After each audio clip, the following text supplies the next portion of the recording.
You may not notice it, but your daily thoughts are silently deciding where your life will end up. That sentence describes a quiet process that has been shaping human lives long before it was ever put into words. Nothing around you changes until something within you shifts. Yet most people look outward for answers. They study circumstances, chase opportunities, and struggle against conditions, never noticing that the greatest influence on their direction is already at work inside their own mind. You live inside your thinking every moment of your life. It is the place where every decision is formed before it appears as action. Long before a result shows up in the world, it exists as an idea you accepted, questioned, or ignored. The future does not arrive suddenly. It grows silently from the thoughts you repeatedly allow to stay. This is where inner conflict begins. On one level, you want growth, stability, purpose, and freedom. On another level, you carry thoughts shaped by past disappointment, inherited doubt, and unexamined fear. These two forces pull in opposite directions. One moves you forward, the other holds you in place. And whichever one you feed more consistently determines the direction your life follows. Most of your thinking was not consciously chosen, it was conditioned. Early impressions taught you what to expect from life. Repeated experiences taught you what felt safe. Over time, these impressions became assumptions. Assumptions became beliefs, and beliefs quietly began to guide your behavior. You did not decide them deliberately, but you live with their consequences daily. This is why awareness is the first turning point. Until you observe your thinking, it controls you automatically. You react without realizing why. You hesitate without knowing the source of your hesitation. You accept limits not because they are real, but because they feel familiar. Familiarity is powerful. The mind often mistakes it for truth. When you pause long enough to listen to your inner voice, you begin to notice patterns. The same expectations repeating. The same conclusions appearing in different situations. The same internal answers showing up before the question is even fully formed.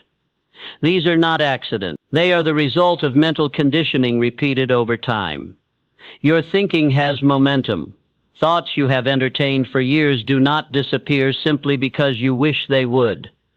They continue to influence perception, emotion, and action until they are replaced with equal consistency. This is not a flaw. It is how the mind works, and understanding this gives you leverage. You may have been taught to believe that success is the result of talent, luck, or external advantage. But those explanations only touch the surface. Beneath them lies a deeper cause. The way a person consistently thinks about themselves, about effort, about opportunity, and about failure determines how they respond when life tests them. And life always tests everyone.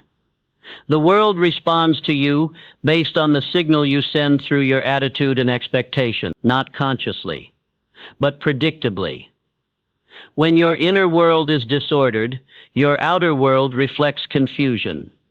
When your inner world is steady, your outer world begins to align. This is not coincidence. It is cause and effect working through thought. Nothing here requires force. No struggle is needed. Only honesty. The courage to admit that some of your current results are reflections of old thinking that no longer serves you. And the willingness to see that change does not begin with circumstances improving, but with perception refining. Once you see that your thinking has been shaping your future quietly, you can no longer see life the same way. Responsibility returns to you. But so does power, because what has been conditioned can be reconditioned, and what has been repeated can be replaced. Your life follows the rhythm of your thought habits, not your occasional hopes, but your most frequent assumptions. The thoughts that appear without invitation. The ones that surface when you are under pressure, when you are tired, when you are alone. These thoughts are not passing ideas. They are signals sent repeatedly to the deeper part of your mind, and that deeper part listens without debate. The subconscious mind does not analyze it. It takes whatever you impress upon it consistently and works to express it through your behavior, your emotional reactions, and your perception of reality. It does not care whether a thought is helpful or harmful. It only responds to dominance. The thought that appears most often and carries the most emotional weight becomes the instruction. This is why repetition is so powerful. A single thought has little influence, but a thought repeated daily becomes a belief. A belief repeated over time becomes character, and character shapes destiny. This process unfolds quietly without announcement, which is why most people underestimate it. They believe change should feel dramatic. In reality, the most powerful changes are subtle and gradual. You may tell yourself you want progress, but if your dominant thoughts expect difficulty, delay, or disappointment, your subconscious will organize your actions to match those expectations. You may work hard, but your timing, your confidence, and your persistence will subtly align with what you believe is possible for you. The mind always seeks harmony between inner belief and outer action. This is how people unknowingly sabotage themselves, not through lack of effort, but through repeated inner messages that contradict their stated goals. The conscious mind sets intentions. The subconscious mind executes habits. And habits, not intentions, shape outcomes. Repetition does not require emotion at first. It requires consistency. Each time you return to the same idea, you deepen its groove in the mind. At first, it feels like practice. Then it feels natural. And eventually it feels like truth. The mind does not resist what it has grown accustomed to. It defends it. This is why change often feels uncomfortable. You are not fighting reality. You are interrupting familiarity.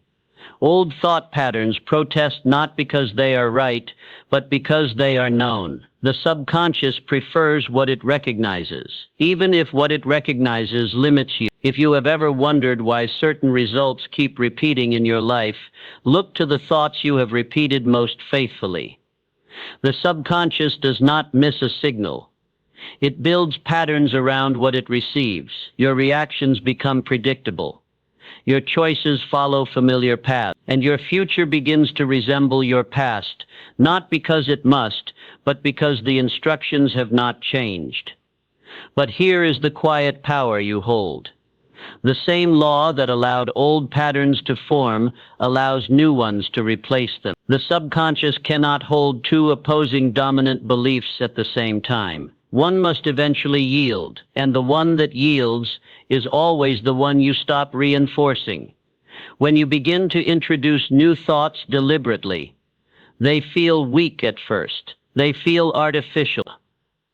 That does not mean they are false. It means they are new. The old thoughts have strength because they were practiced. The new ones gain strength the same way, through calm repetition. You are not required to argue with your mind. You are not required to fight doubt. You simply redirect attention again and again with patience. Over time, the subconscious begins to accept the new pattern. And when it does, behavior shifts naturally, without strain. Your future is not shaped by sudden insight alone. It is shaped by what you return to consistently.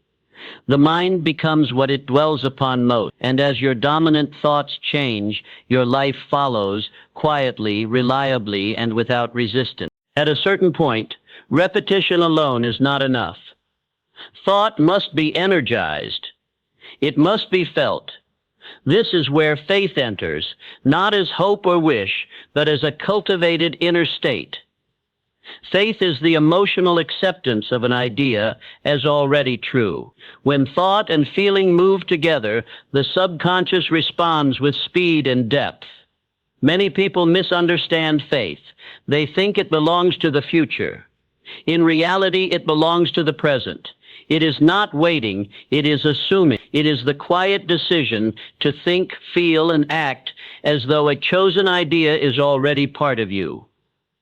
Faith is not blind, it is deliberate. It is built the same way doubt is built, through repeated emotional agreement with a thought. The subconscious responds most strongly to thoughts that are emotionally charged. A thought spoken without feeling passes lightly through the mind. A thought spoken with conviction sinks in.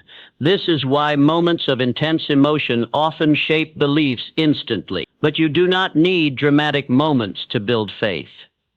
You need consistency, calm emotional alignment, a steady return to the same inner assumption.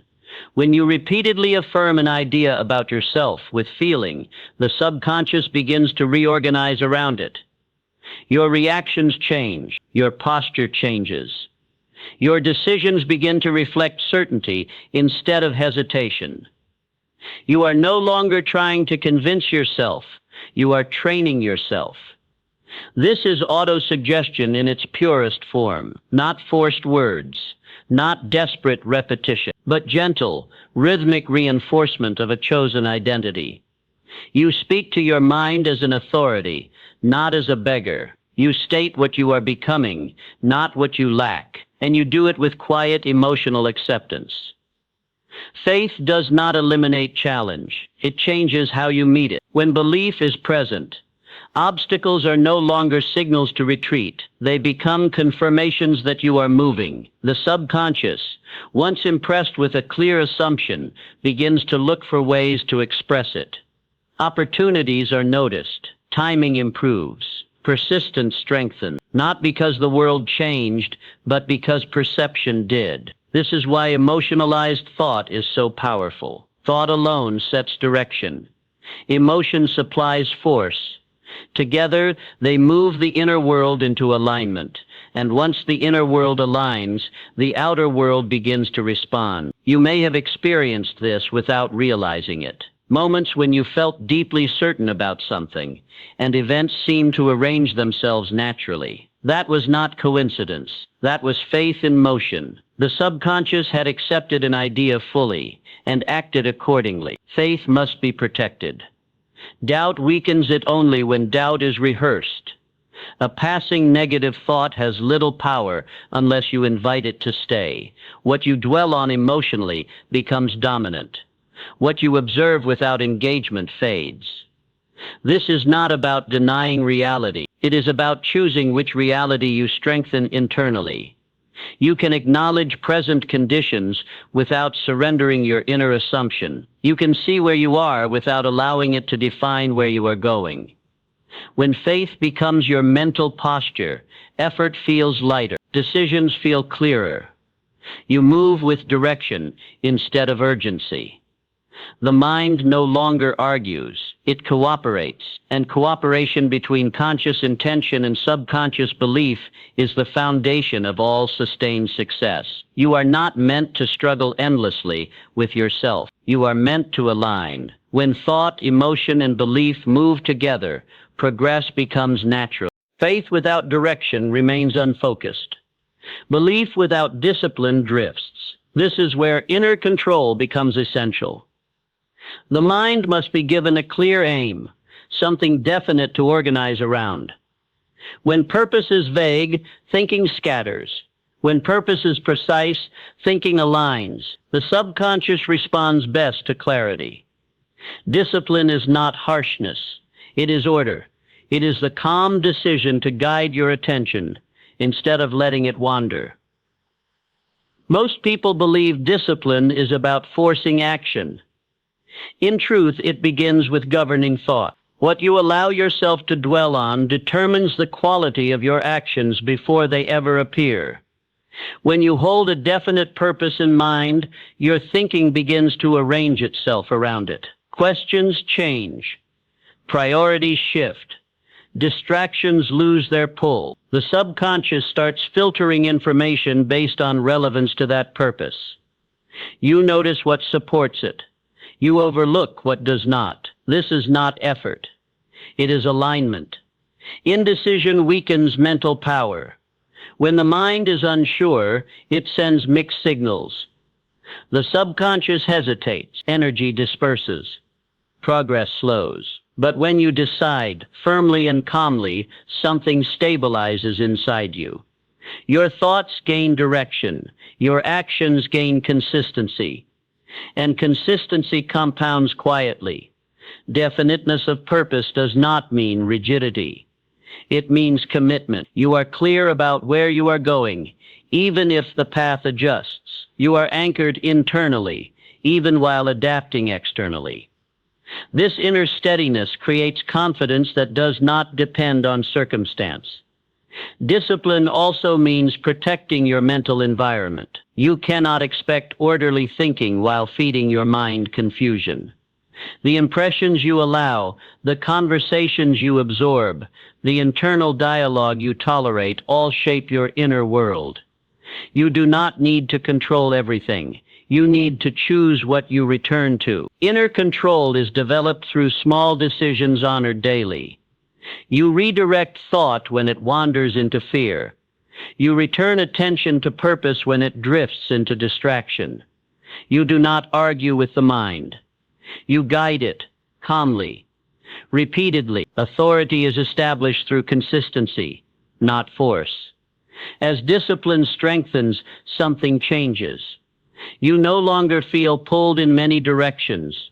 You feel centered. Your energy is conserved instead of scattered. You act with intention rather than reaction, and this inner order begins to reflect outwardly. Opportunities respond to prepared minds. People respond to steady presence. Results respond to focused effort. None of this happens accidentally. It flows from inner control practiced over time. The world mirrors the structure you establish within yourself. There will be moments when emotion tries to override discipline. This is natural. Discipline does not eliminate emotion. It places it in service of purpose. You acknowledge feeling without surrendering direction. You remain steady while emotion passes. This is strength. The disciplined mind does not rush. It does not panic. It moves forward with quiet persistence. It understands that lasting success is built through daily alignment, not dramatic bursts. Each day becomes a reinforcement of identity rather than a struggle for motivation. When your purpose is clear and your thinking is governed, faith deepens. Belief stabilizes. You no longer question your direction constantly. You simply continue, and continuation sustained over time is unstoppable. Inner control precedes outer success. Always. When you master your attention, you master your direction. When you master your direction, the world gradually rearranges to meet you. At this stage, something fundamental begins to change. You are no longer merely adjusting thoughts. You are reshaping identity. Identity is not who you say you are once. It is who you repeatedly prove yourself to be through thought, feeling, and action. When your thinking becomes disciplined, purposeful, and emotionally aligned, you begin to see yourself differently, and how you see yourself determines what you allow, what you attempt, and what you sustain. Transformation does not arrive with noise. It arrives with certainty. You notice that you react less and choose more. Situations that once unsettled you no longer carry the same weight. Challenges still appear, but they no longer define you. You face them from a grounded place. This is mental mastery taking form. The old identity was shaped by unconscious repetition. The new identity is shaped deliberately. You are no longer asking whether change is possible. You are living as evidence that it is underway. This quiet does not need validation. It is built internally and expressed naturally. As your identity shifts, effort changes its quality. You are not pushing against yourself. You are moving with yourself. Action feels cleaner. Decisions feel simpler. You are no longer trying to become someone else. You are allowing what you have been cultivating internally to express outwardly. Mental mastery is not control over life. It is control over response. You understand that you cannot govern every event, but you can govern your inner posture. and that posture determines how every event affects you. This understanding brings calm power, the kind that does not rush, the kind that does not announce itself, the kind that endures. You stop smothering yourself by temporary outcomes. You measure yourself by alignment. Are your thoughts consistent with who you choose to be? Are your emotions serving your direction? Are your actions reinforcing your purpose? When these align, progress becomes inevitable, even if it unfolds gradually. There is a steadiness that comes with this mastery. You no longer need to motivate yourself constantly. You no longer depend on external encouragement. Your direction is internal. Your drive is self-renewing. You have trained your mind to work with you rather than against you. This does not make life effortless. It makes it orderly. And order is strength. When inner order is established, confusion diminishes. Fear loses authority. Doubt becomes a passing visitor rather than a ruler. You remain centered even when circumstances shift. You begin to trust yourself, not blindly, but deeply. You trust your ability to think clearly, to choose deliberately, and to persist patiently. This trust changes everything. It removes urgency. It replaces anxiety with assurance. You move forward, knowing that consistency will carry you where force never could. In the end, the greatest success is not what you acquire, it is what you become. A person whose inner world is stable, directed, and intentional. A person who understands that the mind is both the starting point and the steering wheel of life. There is a timeless law at work here. What you consistently think, emotionally accept, and patiently act upon must eventually take form. Inner order always precedes outer success, and when your thinking is aligned, your future no longer feels uncertain. It feels inevitable.